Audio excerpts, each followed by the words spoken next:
Welcome to another edition of the Willy Bragg Show. I'm your host, Willy Bragg.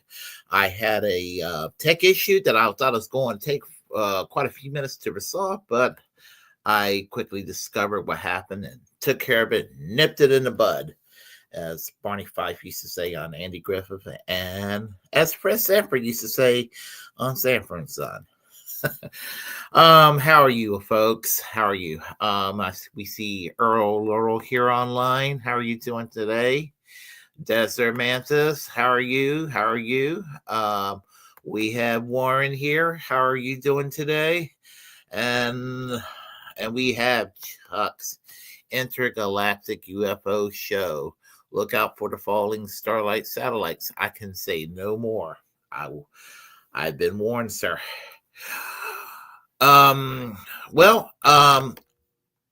We've been hearing.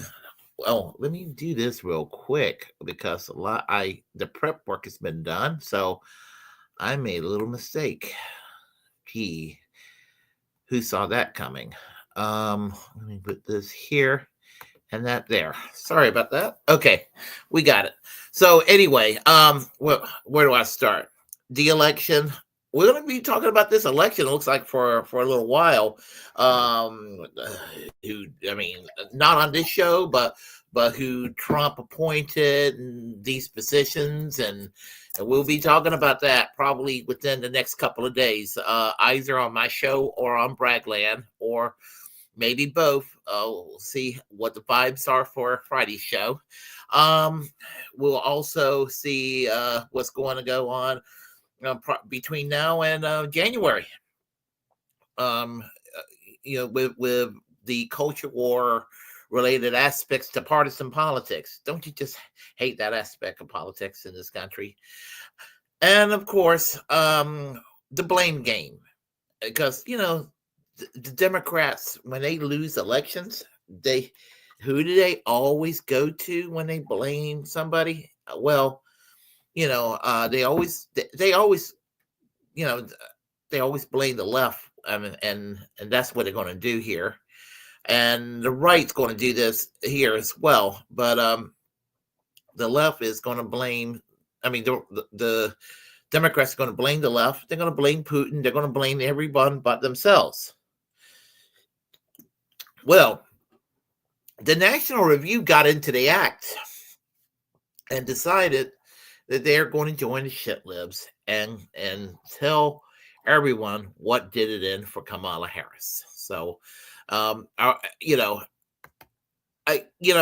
we really that surprised how low they can go? So, yes, we saw what happened. I tell you the truth,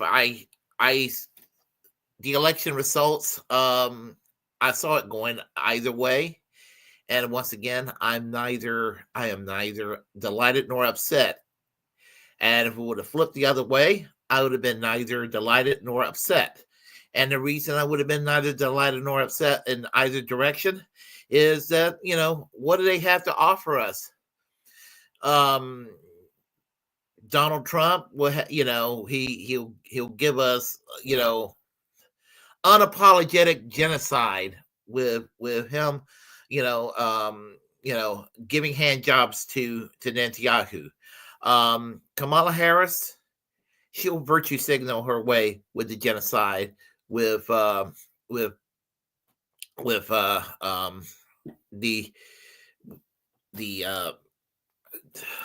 virtue signaling. She'll virtue signal with by basically politely telling Netanyahu, please stop that, as they go around and try to acquiesce to every whim and wish of that awful man over there, and that's what would happen. So sorry, I lost my train of thought for a moment. So that's what we're faced with, and we really don't have choices when it comes to who we vote for in this country, and when it comes to being a doomer, when it comes to electoral politics, it's hard to not be a doomer. It is hard to not to be a doomer, considering what we're offered with. I remember Nina Turner basically said in 2020 choosing between Biden and Trump, that choosing between the two of them is like choosing a bowl of shit and a half a bowl of shit.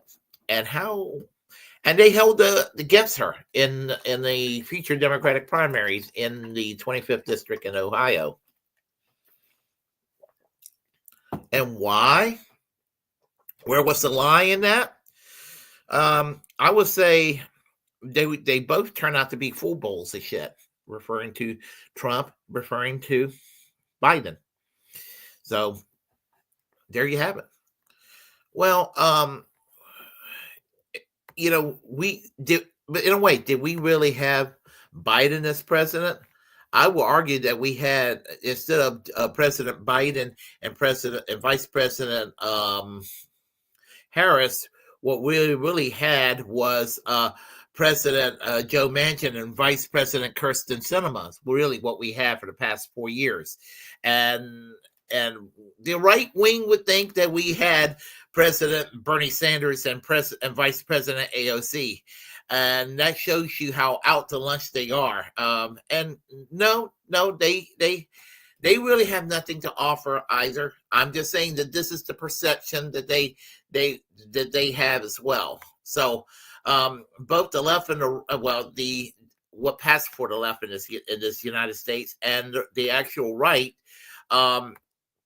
are both kind of out to lunch on this shit here.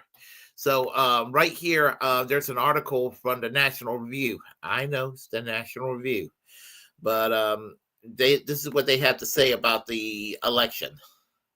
And the article is called "It's the Left Stupid," a story by the editors. And let me get started over here. It shows you a picture of Kamala Harris, of course. And I got some pop-ups here on the side, which is annoying as hell. All right.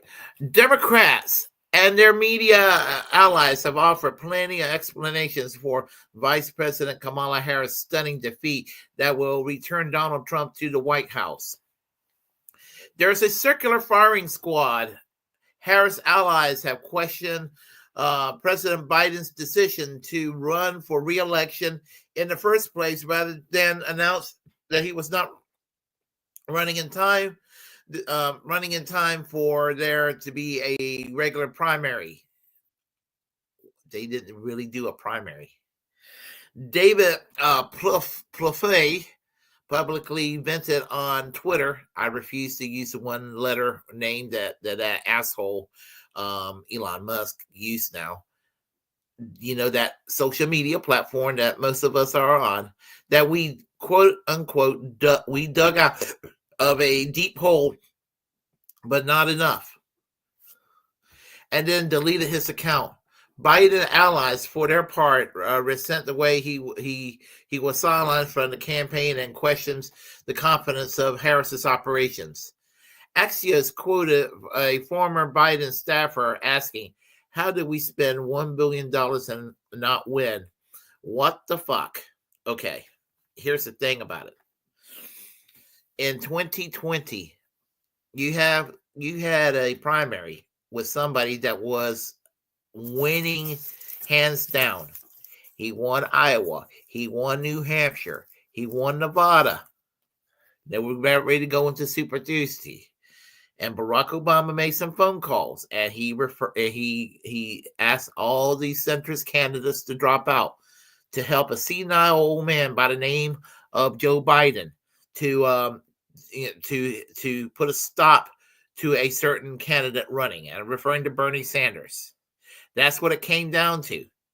And I think that they thought that their best chance of winning was with Biden, but if they were going to lose, they'll still rather lose to Biden than to either win or lose to Bernie Sanders, with Bernie Sanders. That's my thoughts. That's where I think the Democrats are at. They would rather win or lose with Biden than to win or lose with Bernie Sanders. And so he became the sacrificial lamb in the 2020 primaries. And in other words, rigged a second time. And of course, Bernie dropped out pretty damn quickly because he's like, And I know what went on in his head. I am fucked again. They fucked me over a second time. What can I do? Ah, what the hell? Joe Biden's my good friend. He's not my good friend. Nancy Pelosi's not my good friend. I wish he stopped saying these things. There are also explanations that the right-wing media is too powerful and the Democrats simply have no way to match podcasters like Joe Rogan, that Harris should have done more to accommodate the anti-Israel wing of the party, or the old Stand By America is racist and sexist. Okay. Joe Rogan, here's the thing about Joe Rogan being a right-wing podcaster. That's largely manufactured. I am no fan of Joe Rogan. I don't hate Joe Rogan. I don't love Joe Rogan. I am fucking indifferent toward Joe Rogan. And the thing is, if he has a guest that's kind of interesting, I might take time to listen. Largely, I don't think about Joe Rogan in my day-to-day life. What little I do pay attention to Joe Rogan, he's not Ben Shapiro ideologically. He's not Candace Owens ideologically. He's not these people. He's, he's not this prudish, pot smoking, he's not a homophobe. He's I'm not going to say he's transphobic, but he's a little insensitive on the trans women in sports. It might be the one area where he falls under the category of socially conservative. But is he some kind of alt-right person like some people, some of the more shit libby adjacent style people claim that he is? No, I don't think he is, but he's been pushed to the right because that's what some people in liberalism will do. And some of the really weak sauce liberals that don't stand for anything other than just to say Republicans are bad, they go and take some people that might be an okay person and they don't like them for some reason, and then they get pushed to the right, like they did with Tulsi Gabbard. Hillary Clinton, for example, pushed Tulsi Gabbard to the right. I'm angry with Tulsi Gabbard, but at the same time, I understand why she got pushed to the right. I'm not making an apology for it. I think there was ways she could have pushed back, but hey, I'm just giving y'all my take. Podcasters like Joe Rogan, that Harris should have done more to accommodate the anti-Israel wing of the party. Rashida Tlaib and maybe Ilhan Omar is what you get out of the Democratic Party as far as the so-called anti-Israel wing of the Democratic Party. If you're using that metric, to say that that's anti-Israel, what about some factions of America first? And I'm talking about some of the paleo conservatives who are isolationists and don't give a shit about Israel, Palestine, and we just want to keep America out of the conflicts around the world. Don't they get any criticism in the Republican Party? No, they're correct. Their position is correct not to get involved. I'm just saying, why is it that if the Democrats have a critical position of Israel, they're called anti-Semitic, but someone in the Republican Party, like a Thomas Massey, who would do this out of non-interventionism, they're just not discussed. It's not an issue. I don't get it, And Thomas Massey's position is correct. He's not AIPAC's bitch, and that good for him. I just noticed little things like that, okay, America racist or sexist. That's the National Review being sloppy with what they talk about identity politics. There is a goofy side to identity politics, but not the way that the National Review will try to paint it. You know, you know, um, I would say that maybe like in 2016, prioritizing Hillary Clinton's the fact that she's a woman over Bernie Sanders policy issues, and not, that would have been, that was kind of ridiculous. Or Elizabeth Warren lying about Bernie Sanders, saying that he doesn't believe a woman should be elected president. I mean, that kind of ID poll I don't believe in. Now, I believe in equality. I believe in freedom for all people. And I believe in opposing racism. I believe in opposing sexism and homophobia and all of this sort of thing. And I do believe it all interconnects with the class struggle. All of that. But the way that the right wing will paint it, they'll paint it as, the left is, full of self-hating white people, and this is all they care about, and with the Democrats, the mainstream Democrats, some of them will act like if you oppose their tax plan that you're a white supremacist. Okay, it gets goofy on all sides, and this is the way it's designed to kind of keep people at each other's throats. So anyway, let me continue.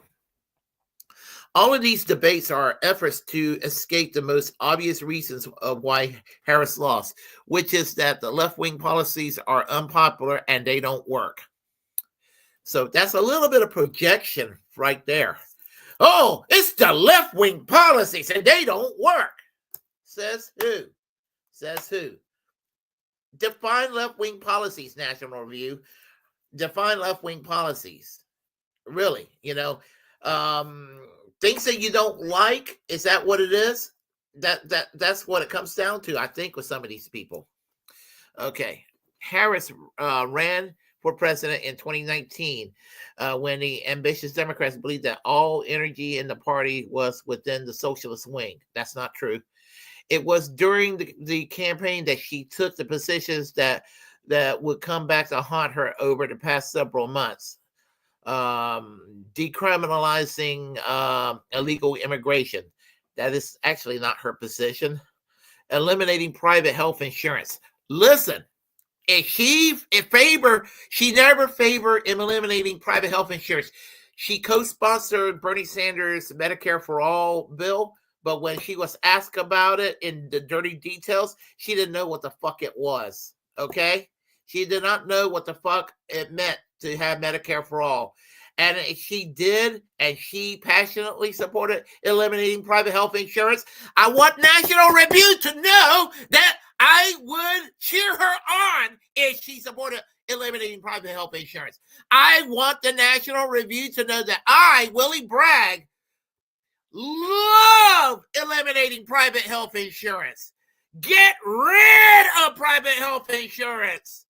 Jail people that are involved in private health insurance in forms of people who owns it, runs these boards, that actually sits there and deny coverage and ruin people's lives, or even people that died because they were denied coverage. Yes, eliminate private health insurance. Confiscate guns. Okay. Universal background checks, little measures. It's not confiscating guns. Banning fracking and offshore drilling, which I favor banning fracking and offshore drilling. Providing access to transition surgeries or for transgender prisoners. I understand that there was only 2 people as the Attorney General of California that happened to. And if it happened to 2,000 prisoners, I would have been for it. Okay. All right. Of all the things to sit there and to criticize her on, really, Okay. The latter became a focal point for the Trump campaign's most effective ads with brilliant taglines. Kamala's for they, them. Trump is for you. Okay. Kamala Harris didn't even engage in what they called the identity politics. She did not wear race up on her sleeve. In fact, if anybody race baited, it was the Trump campaign, saying that she's not black or what have you, and using some people in the African American community to confirm this. And what is Kamala Harris being African American or not being African American has to do with anything? She was an individual running for president. Now she stood for nothing. You could go and use that against her. You could use the fact that she represented the status quo, but what she is and what she is not in terms of her identity, I don't care. I care about policy. She had no policies that excited me. She had no policies. Donald Trump had policies. A lot of it didn't excite me at all.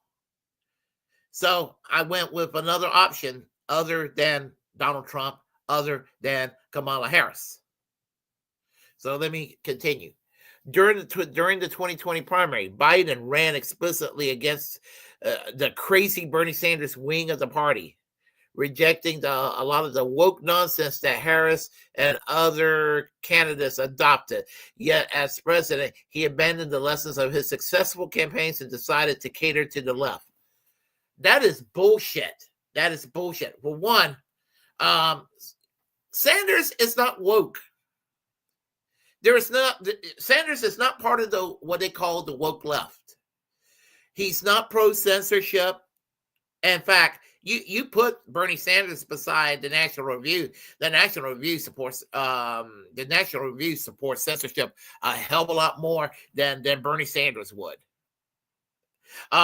You put the idea of Medicare for all. They want you to think that's woke. They want you to think that FDR's work progress administration was woke. Trying to get people out of poverty and having them a job so they can provide for their family during the Depression. That was woke to these people at the National Review. Fuck them. Let me continue. As such, he pushed through trillions of dollars of spending through trigger progressives to hail him as the new FDR, but spending overheated and an economy that had already been recovered from COVID, thus creating excessive inflation. Stop. You want to know where the inflation came from? Biden was sworn in. I'm not defending Biden. Fuck Biden. But Biden was sworn in. And this would have happened if Trump would have been reelected. Everything was starting to open back up because of COVID. Things started to get back to normal. And because there was a lot of places that were closed down and a lot of people who were out of work getting back to work, you had basically an overheated economy that created a lot of demands. I'm not even an economist, but you don't even have to be an economist to know these things. And this demand will pump prices higher. And that's what overheated the economy. But they want you to think that giving somebody a one-time $2,000 check here and a $1,200 check there created all this inflation. But giving $4.5 trillion to corporations to bribe them into not firing their employees, and then you give it to them, and some of these companies are not even American, by the way, and then they get all this free money, and then they still lay people off and don't pay back the government. Fuck the National Review. Fuck them to hell. Let me continue. Though eventually prices began to increase at a slower rate, cumulatively, consumers had to pay more than 20% extra for goods when they went to the polls last week compared to when he was elected. Biden reversed Trump's successful immigration policies, embracing open border extremism that flooded the nation with millions of illegal aliens. Not true. Not true. More people were rounded up under Biden and sent back. So that's that. Why do they keep lying about this shit? And went to Congress and grant them dubious legal status. In fact, there was a right-wing bill that was actually voted down, and this is my problem with the Democrats. They went and cuck before Trump and sponsor a Trump-style immigration bill that Trump basically told the Republicans to vote against, so he had something to run on. So a lot of people, politics is fucking dirty, but that bill should have been voted down because because it was actually very harsh, and that Alexandria Ocasio-Cortez will start crying at the cages again because they're going to be Trump cages, even though those cages at the border started under Obama. You saw her crying when Trump was the president, and she stopped crying when Biden was president. She'll come down to those cages and do the little pouty expression on her face and start crying again because that's all she's good for these days. These two issues, inflation and the border crisis, proved devastating to the Democrats. Leftism is unpopular. Fuck you, National Review, for saying that. And when it's tried in any way, it fell. So Democrats lost. Yet they will come up with all sorts of explanations for Harris's defeat just to avoid the obvious one. Okay. One, Kamala Harris is not a leftist. She's not a leftist. I need to repeat that again. Kamala Harris is not a leftist. She's not a leftist at all. She's no kind of leftist I've ever could imagine.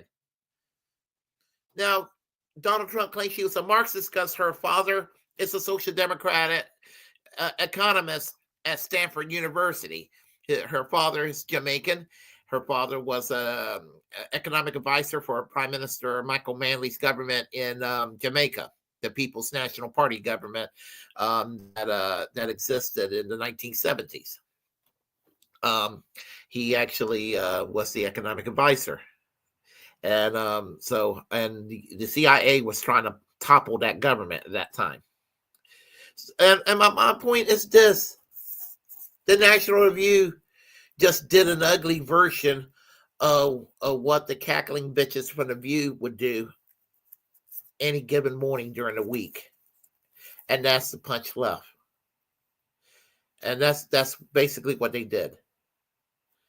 I'm tired. I am tired of this. The right was to be like the conservatives, and the right would act like they're the biggest victims in the world. And I'm trying to be a victim.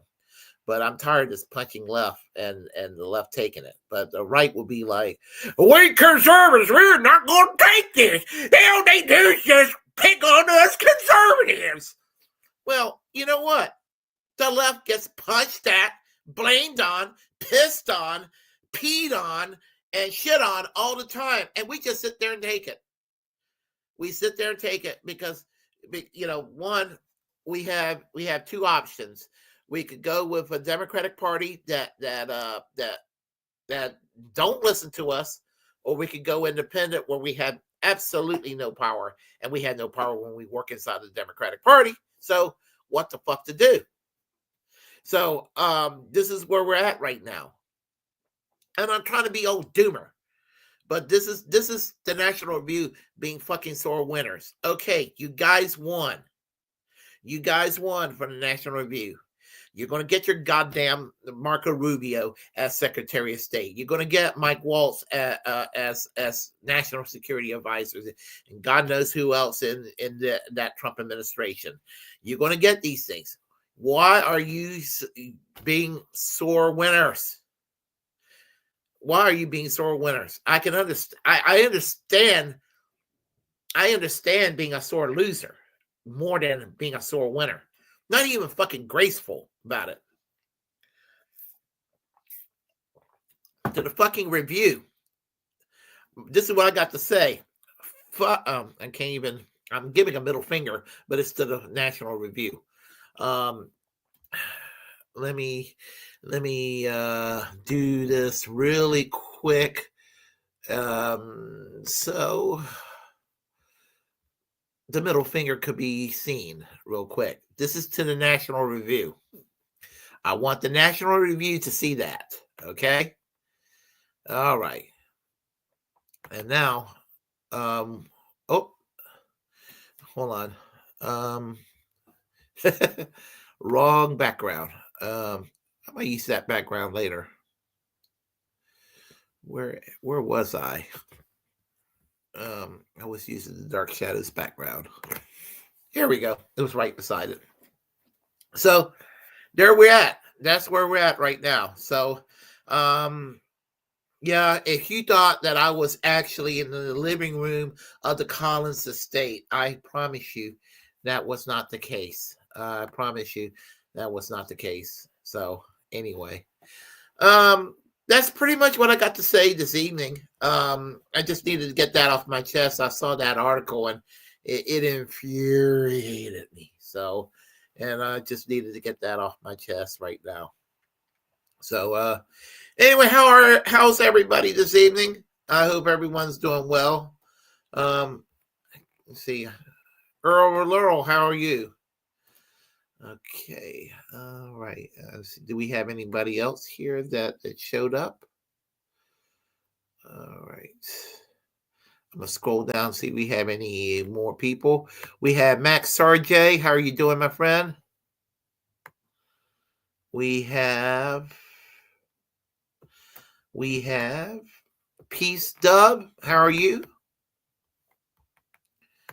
And that's who we have so far right now. So let's see what we also have here as far as conversation wise on the chat line here. Desert Mantis, important 2024 United States election. The AP has called the presidential race for Donald Trump. See more on Google. And I do check to see where some of the congressional races are still being counted in as we speak. I am delighted to see that to see corporate Democrats pissed. And I do want to see them angry and mad and all of that. I need to have that satisfaction because all they want to do is to punch left. We got two enemies, folks. We got Republicans, obviously. Oh, and I love this response. Honestly, this is yeah, me too, Earl. If the Republicans had lost too, and yeah, that's probably the best sentiment combined. And as an extraterrestrial, I'm not really supposed to interfere in human events, but I got to say, it's really surprising that Bidolph Zittler is still using the precious oxygen on your planet. Very true. Let's see, Chuck is a galactic UFO show, so is Steve, but you don't hear us complaining. Okay, let's see here. What deranged psycho publication would be for keeping private health insurance? Well, the National Review is one of them. They're just horrible. Actually, a lot of them. I mean, there's a lot of them. Supposedly liberal publications like the New Republic in 1994 said there was no healthcare crisis. I used to subscribe to the New Republic, and I stopped subscribing to them when they said that. That was at the time, I think, Michael Kinsley left the magazine as the editor, and they had that British conservative guy take over, and the magazine went downhill. It went downhill so fast, and And then I just switched over to the Progressive magazine, which is probably one of the best old line publications in the country. Been in publication since 1909, referring to the Progressive, which I recommend. So I was expecting you to know that. Let's see. All right. Let's see. Well, so who else do we have here? In Massachusetts, it was the snake's fault. Elizabeth Warren did hurt Bernie in Massachusetts, obviously. All right. Yeah, Green Power. Absolutely. I wonder what will be the status of my state Green Party now that the election is over. Kamawari Kate, how are you doing today? One of my longtime best friends has been crying about the election for me for 3 to 5 hours every day since last week. What can I say about that? I wish that somebody doesn't have to cry about this damn election. I mean, or any election. We're going to get through this. We're going to. I mean, he's not going to be a two-term president. He's going to be a one-term president, and he might not even. I mean, look at him. I mean, he's not exactly in the best peak of health right now. I mean, I just don't. And his mental faculties, is it really all that better than Biden's? I would say his mental faculties now in 2024 is where Biden's might have been in 2019, 2020. So he watch his mental faculties go down the loop. So I just told him I can't talk because I had to make my husband's dinner. He yelled at me saying, fine, you go make dinner and play the violin while the Titanic is sinking. In 1980, when Ronald Reagan got elected, a lot of people looked at Ronald Reagan the same way that people may look at Trump today. Ronald Reagan was considered an extremist when he got elected in 1980. And unfortunately, the Democratic Party today is where Ronald Reagan was at in the 80s, except they're slightly better on a few social issues. That's basically the difference. So I was done with DNC when Obama resigned. You're talking about the NDAA, the National Defense Authorization Act of 2012. I was very upset over that. I was, and that's the creeping totalitarianism that we've been facing since 2001, starting with the Patriot Act under Bush and Cheney. And every presidential administration would do something that's just a little more authoritarian than previous, and expect more authoritarianism, certainly not less from Trump. There's going to be some shit going on, and I don't know I don't have the 100% answers but we got to make sure that we don't put up with the nonsense. That's what I have to say. And what the answers are, I have no idea. So we gotta think about things as they go along, I guess. Thank you. Well, I mean,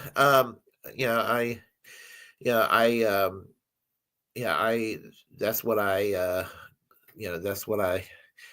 got the degree on at university history. So I kind of look at things through historical lens, and that's how I look at things. So I do a lot of comparisons that way. So anyway, that's pretty much what I got to say. This is a fairly short stream. I have to head on to work in a short while, and I have to go and grab a cup of coffee on the way just to both keep myself awake and to not have anything sweet because I'm trying to lose some weight, especially during the holidays. So, I'm trying to watch my figure. Somebody's got to. So, anyway, if you like well, I would say the Willy Bragg show comes on pretty much more or less every Monday, Wednesdays, and Fridays from 8 p.m. to 9 for the most part. Bragglands. Now, Bragglands will remain on for the most part every Tuesday at 7 p.m. However, there's going to be a change for Bragglands starting in January. I will probably mention at a time or two more before too long. Me and Jimi were discussing this last night. It's starting in January. Bragglands will start at 7 p.m. On Tuesdays and Thursdays. And it won't be necessarily a 2-hour show, but it will be more or less an hour to an hour and a half every Tuesdays and Thursdays starting in January. So we will be on twice a week instead of just once a week. And that way, it just it'll keep me busy Monday through Friday, but it will also it'll just also break down the topics a little bit easier.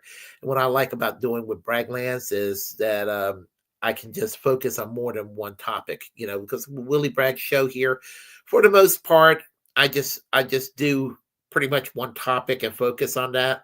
But when I co-host with somebody else, we talk usually on multiple topics, and that's what I like doing Bragglands. And so we'll probably be doing that. Well, there's no probably. We will be doing that starting in January. That's the plan right now. They had the show on twice a week, so that will be the new schedule. So just thought I'll let you know, and I'll mention it from time to time. So, anything else going on right now? I can't think of anything offhand. Other than if you like what you heard, please press like and comment. Comment anyway. If you disagree with what I have to say, we will have a conversation. Feel free to share the content on this channel. When I say First Amendment absolutist, it's my duty to inform you to create your own platform and utilize it, because we are, in fact, the muckrakers of our time. Also, reject corporate media. Subscribe to the Willy Bragg Show. Subscribe to the Willy Bragg Show on all my platforms. And we're almost at 900 right now on my subscription count. I'm at 888 as of the last time I checked. Very encouraged by that. So, I don't think we'll get up to 1,000 before the end of the year, but that would be really cool. But February 17th of next year will be 5 years I've been online doing this show. If you can, I would like to make that as a goal to get up to 1,000 subscribers. So, just tell your friends about this show and urge them to subscribe, especially if they have a nice left-leaning view of the world. And even if they don't, just give them something new to ponder and think about as well. Give them some new ideas. So there is that as well. This shows anybody's welcome to subscribe to this show. And even if you don't agree with everything I say, I am cool with that. We're all individuals, and I like to pride myself as being a free thinker, and I encourage people to free think, even if it differs from what I consider as free thought. I believe in democracy in every aspect of I believe in democracy, period.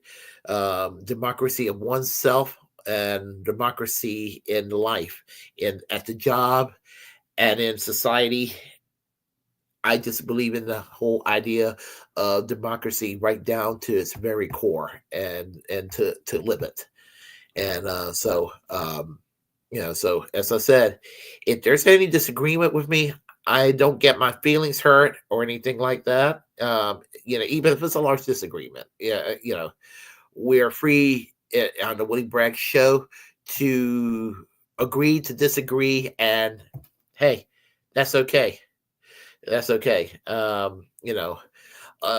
guess maybe the only thing I would say that I may have a problem with, if you think that Hitler's camps were cool, or if you think that Gaza's being out the parking lot is cool, or if you think that killing fields in Cambodia is cool, might have a problem. You got a right to think it. We may have a problem there. But other than that, you're free to think whatever you want to think about whatever political issue. I'm being a long-winded here. So please subscribe to the Willy Bragg show is basically what I'm trying to say. Reject corporate media. Always support independent media, because corporate media has nothing to offer to us. And to remember to free and pardon Ed Snowden, fully pardon Julian Assange, free Palestine, free healthcare for all, and free speech. So I'm Willy Bragg. Y'all take care. I have to go. I can't piddle paddle about that any longer, because I'll be late for work otherwise, because I work graveyard. Take care. See y'all later. Bye-bye. Love you all.